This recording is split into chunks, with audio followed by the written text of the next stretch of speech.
And now, it's time for another Dice Tower review with Tom Vasel.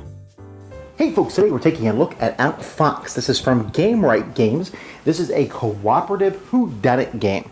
In this game, which is based for kids and families together, you are trying to work together to find out which of these foxes in the game is the thief.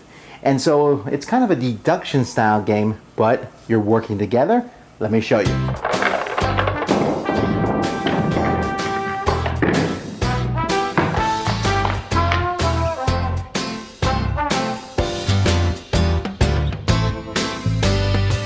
Around the outside of the board, you're going to put a bunch of suspect cards. You're going to turn two of them face up. So here's Daisy and Gertrude, so they're face up over here. There's a thief card that matches each of the suspect cards, although these thief cards only have the names of the different characters on them. You'll notice that each of the suspects has different characteristics. Daisy, for example, has a cane, a necklace, and a cloak on, while Gertrude has a cane, something in her hair, and a necklace. Let's say we look at this person here. Alice has a cape, a necklace, and a pocket watch, and so on and so forth. So they have different characteristics. Now, on a person's turn, they decide whether they're going to search for clues, in which case they're trying to get paws, or if they're going to reveal suspects, which they have eyes. So let's say I'm going to search for clues. I need paws. I roll the dice. Now, to take the action, I need to roll all paws. So I've rolled two of them so far. This one I can re-roll, and I can re-roll it twice. I got it. Now, if I don't get it, and I get to re-roll twice, if I don't get the action that I decide to take, then the fox moves forward 3 spaces. If he gets all the way down here, as he moves along this path, then the game's over and players lose. Let's say I do get search for clues. This means I can move. I count the number of paws, and there's 5 paws there, so I move my guy 5 spaces. So maybe I go 1, 2, 3, 4, 5 down here. Now, whenever I land on one of these spots, I can turn over a clue. Now, at the beginning of the game, you are going to randomly pick which thief it's going to be. When you have that thief, you are going to put that thief into the slide machine here. And so now the thief is ready. So I'm going to put in the top hat here, like this. I'm going to see, does the thief have a top hat? And then I pull this out there. Now, if it shows red, which it is in this case, then it means a thief does have a top hat. Let's show you another one. For example, let's say I found pocket watch here. So I pull that. That's green. That means the thief does not have a pocket watch. But anyway, the thief does have a top hat. Now, because of that, as a team, we can immediately get rid of Daisy and Gertrude, because neither one of them has a top hat. So we know that they are not the thief. And we go on. I also take the clue that I searched for and put it on the space that I'm at. So I'll need to move somewhere else to actually put it face down. And I have to remember what that clue was. It's not that hard. And I have to go to another spot to find another clue. If you are going to reveal suspects, and you need to roll eyes, so there's 2 eyes. I roll again. Pause. Oh, good. 3 eyes. Then you simply turn over 2 suspect cards. So we turn over 2 suspect cards. Alice is gone. Belvedere stays in because we know the thief has a hat and it could be Belvedere. So you're going to keep doing this. At any point you can say, we're sure it's Belvedere. Or if you get down to where Belvedere is the only suspect left because of clues and cards, that will also narrow things down. So Belvedere, I say, what is Belvedere? At that point we reveal who the thief is.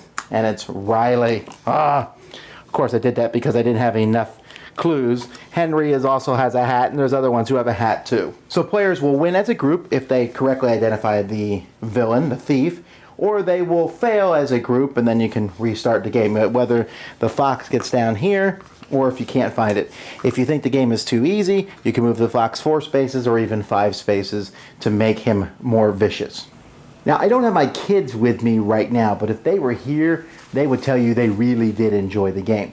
But even more than that, from a father's perspective, this is yet another one of those games where I'm just sitting there going, yes, as we play it, because watching my kids learn skills and understand things, they quickly understood the rolling the die and getting their re-roll at 2 times. Now, that didn't always work out. I was like, oh, man. And as an aside, I don't know that you need to move the fox 4 or 5 spaces to make the game harder. Some games are going to be harder just because you roll poorly. So you're trying to roll pause and you just don't do it 3 times in a row. And then the fox moves and moves and moves. But that being said, I really like how this game works. First of all, this is a kind of a cool mechanical thing. If there was one thing I would change about the game, I really wish that they had made, if the fox is wearing something, it was green, and if he wasn't, it was red. Because I had a hard time, kids just assume red means no, green means yes. That's just that way we've been taught. Green means go, red means stop. And so when you said red, he does have that, like, oh, okay, so that means he does. Maybe it's just me and my kids, but we just found the green and red switched like that a little confusing. But, and this thing didn't always fit in perfectly, each of the clues. It was pretty close though.